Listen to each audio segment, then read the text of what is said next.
Well, I'm back and I have a little quick project that I'm going to do right now. I had a big carton of eggs that were getting close to their expiration. And so what I'm going to do today is freeze those so that I can use them for scrambling or for, putting in a cake or whatever I want to use it for later. And so what I'm going to do is, I think you can see right here, I've got an egg broken in my bowl. And all I'm going to do is I'm not going to whip like this. I'm going to stir and just stir until it mixes. If you whip it, you're going to be whipping air into it. You don't want to do that because air is what causes freezer burn. So instead, just keep stirring and stirring like this until it gets mixed up pretty good.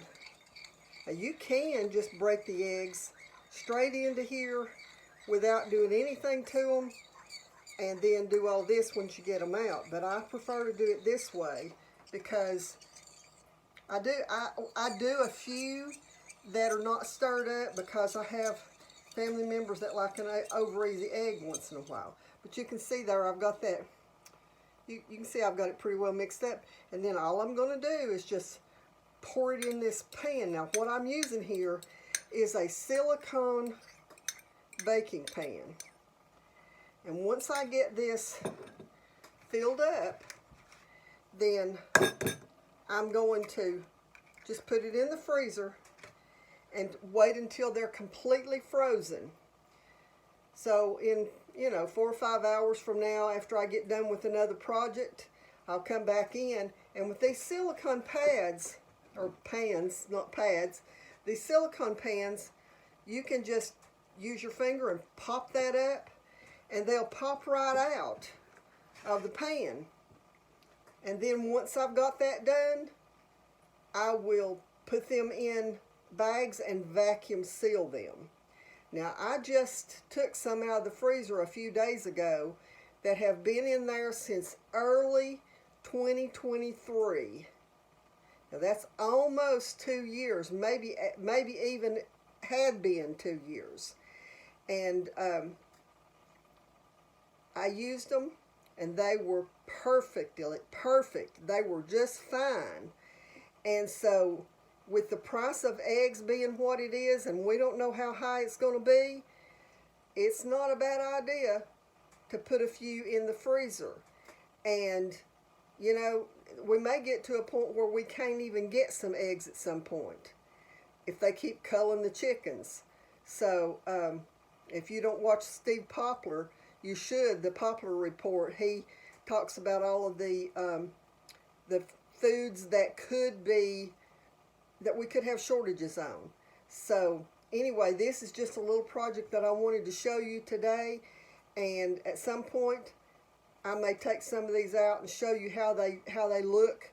When you first take them out and thaw them, they're a little bit thick, but I add a little bit of heavy cream and some salt and pepper and stuff to them before I scramble them, and you cannot tell that they've ever been frozen when you scramble them.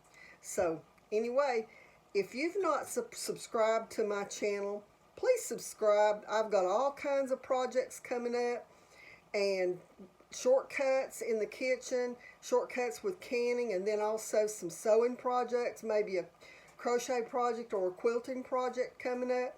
So be sure and subscribe to my channel, and if you like my videos, please do a thumbs up. Thank you.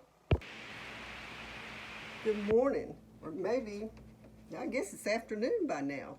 But anyway, today I'm going to show you the last process for doing the eggs that I froze.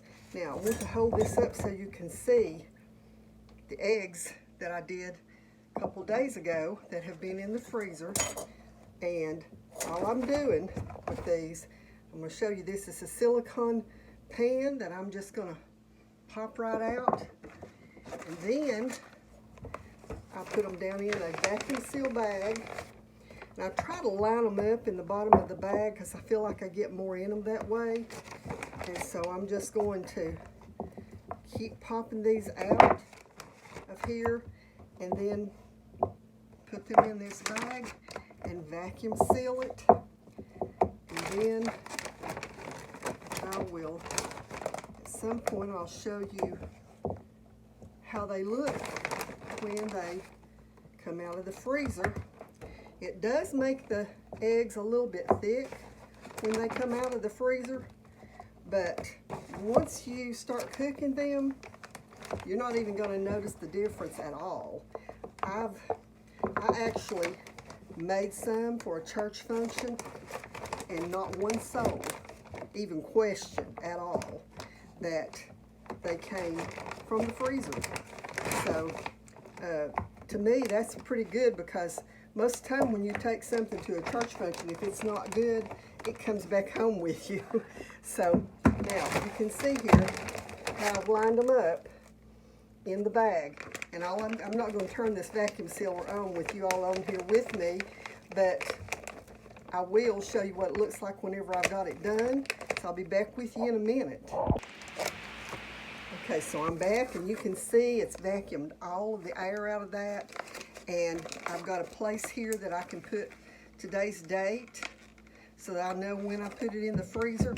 And I've had some in the freezer for 2 years, and when I take them out, they're just like they've just been broken out of the shell. Other than, like I said, they do get a little bit thick, but you'll never know it once you get them cooked. So until next time, God bless you.